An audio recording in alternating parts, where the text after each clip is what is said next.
धनुष्यबाण चिन्हावर 3 वर्षांपासून सुरू असलेली सुनावणी अंतिम टप्प्यात आली। उद्या सुप्रीम कोर्टात अंतिम सुनावणी होणार आहे। उद्धव ठाकरेंनाच पक्ष आणि चिन्ह पुन्हा मिळेल की शिंदेंच्या बाजूने निकाल जाईल, पाहूया त्यावरचा आमचा हा रिपोर्ट।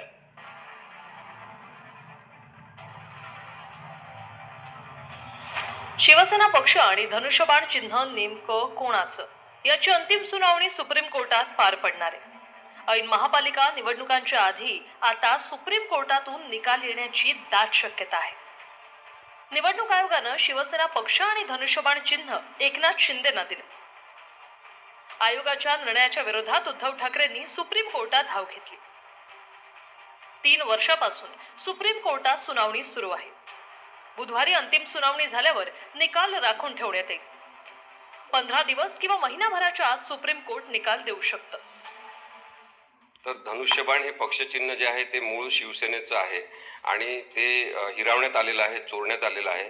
संविधानिक दृष्ट्या जी चोरी झालेली आहे ती सगळी महाराष्ट्राने बघितलेली आहे। निर्णय झाला नाही किंवा एखाद्या प्रकरणामध्ये निर्णय न झाल्यामुळे काही जण सत्तास्थानी असतात, याचा अर्थ ते बरोबरच आहेत आणि संविधानिक दृष्ट्या त्यांचं योग्य आहे असं होत नाही। त्यामुळे शिवसेनेचं जे धनुष्यबाण पक्षचिन्ह आहे ते परत द्यायचं का उद्धव बाळासाहेब ठाकरे यांना, याच्याबद्दलचा निर्णय सर्वोच्च न्यायालय घेईल। त्यांनी ते परत दिलं तर चांगलीच गोष्ट आहे, नाहीतर त्यांनी ते गोठवून टाकलं तरी चालेल। आणि कोणत्याही प्रकारचा निर्णय आला तरी सुद्धा भारतीय संविधानाला धरून तो असला तर तो उद्धव ठाकरेंतर्फेच निकाल लागेल अशी शक्यता जास्त आहे। धनुष्यबाण चिन्ह उद्धव ठाकरेंना परत मिळेल किंवा गोठवलं तरी चालेल अशी प्रतिक्रिया ठाकरेंचे वकील ॲडव्होकेट असीम सरोदेंनी दिली। आणि जर धनुष्यबाण चिन्ह अंतिम निकाल येईपर्यंत गोठवलं तर महापालिका निवडणुकांआधी शिंदेंना मोठा झटका बसेल। पण दोघांकडून आपापल्या विजयाचा दावा सुरू झालाय। एक आशेचा किरण आम्हाला दिसतोय भूषण गवईंच्या रूपात।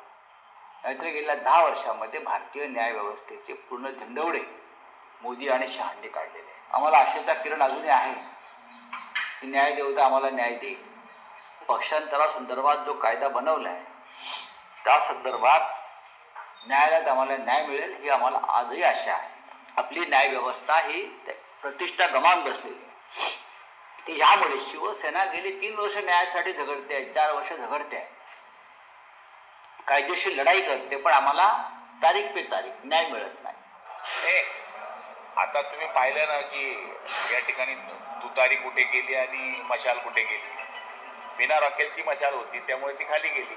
आमचा धनुष्यबाण बरोबर चालला, त्यामुळे त्यांनी आता बोलण्याशिवाय दुसरा काही त्यांच्याकडे शिल्लकच राहिलं नाही आहे। आणि तिथे ॲडव्होकेट श्री संजय राजाराम राऊत आहे, त्यामुळे हे असंच चालणार आहे। शिवसेना चिन्ह आणि पक्षाच्या निकालाकडे महाराष्ट्रच नाही तर देशाचं लक्ष आहे। कारण आमदार फुटण्याच्या घटनेवर सुप्रीम कोर्ट काय टिप्पणी करतं यावर भविष्यातील राजकारण अवलंबून असेल आणि शिवसेनेनंतर पुढचा नंबर राष्ट्रवादीचा असेल। प्रमोद जगतापसह bureau report, TV9 Marathi, Navi Delhi.